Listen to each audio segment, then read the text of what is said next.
নমস্কার, আমি মিঠু। শুরু করছি নজরে রাজ্য। গঙ্গায় ডুবন্ত বাংলাদেশি জাহাজ। হুগলির বাঁশবেড়িয়ার কাছে ছাই ভর্তি কার্গোর অর্ধেক অংশ জলে ডুবেছে।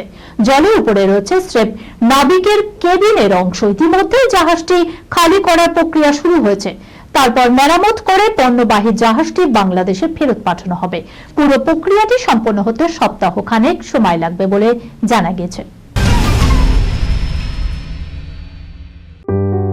সুনির্ণয় imaging centre private limited advance প্যাথোলজিতে thalassaemia screening, large size biopsy setup সহ সমস্ত পরীক্ষা, echocardiography, foetal echocardiography, CT scan, CT guided FNAC, 4D USG, USG guided FNAC, endoscopy, colonoscopy, uroflowmetry, spirometry, colour Doppler, digital X-ray, তাছাড়াও সমস্ত বিশেষজ্ঞ চিকিৎসকদের পরিষেবা একই ছাদের তলায় নিয়ে হাজির সুনির্ণয়।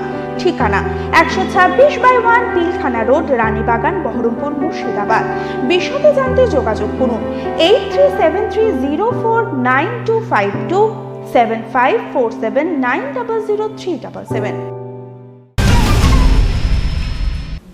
বহুদিনে জাতীয় শীতের দেখা নেই দক্ষিণবঙ্গে। বেলা বাড়লে উধাও শীত, তবে রবিবার তাপমাত্রা অল্প নেমেছে, ফলে কিছুটা ঠান্ডা অনুভূত হবে। এদিকে নতুন সপ্তাহে দার্জিলিং এ তুষারপাতের পূর্বাভাস দিয়েছে আলিপুর আবহাওয়া দপ্তর। সঙ্গে বৃষ্টিপাতের কথাও বলছে হাওয়া অফিস। ফলে রবিবার তাপমাত্রা সামান্য কমায় শীতের আমেজ থাকবে। আগামী 4 থেকে 5 দিন সর্বনিম্ন তাপমাত্রা বদলের কোনো সম্ভাবনাই নেই। কুয়াশার সম্ভাবনা বেশি থাকবে পশ্চিম বর্ধমান, বীরভূম, মুর্শিদাবাদে। কলকাতাতেও সকালের দিকে হালকা কুয়াশার সম্ভাবনা রয়েছে, তবে জাকিয়া শীতের সম্ভাবনা নেই আপাতত।